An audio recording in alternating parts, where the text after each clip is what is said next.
ख्वाजा आसिफ ने पीटीआई के तमाम मसाइल के हल के लिए 3 रास्ते तजवीज़ कर दिए हैं। 3 ऑप्शंस जो उनके मुताबिक इमरान खान और पीटीआई लीडरशिप को 9 मई की वजह से होने वाली परेशानियों से निकाल सकते हैं। और वो रास्ते क्या हैं? सबसे पहला रास्ता है माफ़ी या नदामत का इजहार। ख्वाजा आसिफ का कहना है कि अगर आप सियासत में रहना चाहते हैं और अपने आप को कौमी लीडर के तौर पर पेश करना चाहते हैं तो 9 मई के वाक़यात पर माफ़ी मांगना ज़रूरी है। उन्होंने कहा कि ये हमारी 77 साल की तारीख का ऐसा चैप्टर है जो नदामत और माफ़ी के बगैर बंद नहीं हो सकता। अब चाहे आप इसे माफ़ी कहें या शर्मिंदगी, असल बात यह है कि नदामत का इजहार करना होगा। और जब उनसे पूछा गया कि इमरान खान तो माफ़ी के लिए तैयार ही नहीं, तो उन्होंने सीधा जवाब दिया, ये इमरान खान की मर्जी है कि वो माफ़ी मांगते हैं या नहीं। दूसरा रास्ता जो उन्होंने बताया वो है अदलिया और इदारों के सामने इकरार, यानी जो लीडर्स 9 मई के केसेस भुगत रहे हैं वो अदालतों में भी माफ़ी मांग सकते हैं। उन्होंने कहा कि कोर्ट्स के सामने या किसी नेशनल इंस्टीट्यूशन के सामने नदामत का इजहार एक ऑप्शन है जो पीटीआई के लीडर्स के लिए क्रेडिबिलिटी ला सकता है। ख्वाजा आसिफ का कहना था कि ऐसे इदारे भी कौम का हिस्सा हैं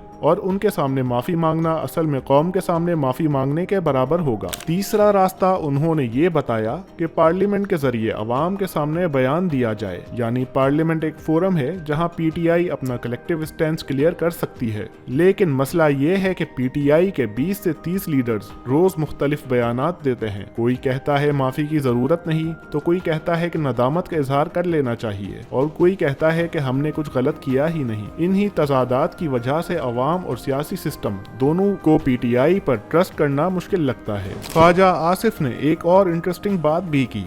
उन्होंने इमरान खान की पॉपुलैरिटी को एडमिट किया। कहते हैं कि इमरान खान एक पॉपुलर लीडर हैं, लेकिन पॉपुलैरिटी का मतलब ये नहीं कि आप रियासती इदारों पर हमला करें।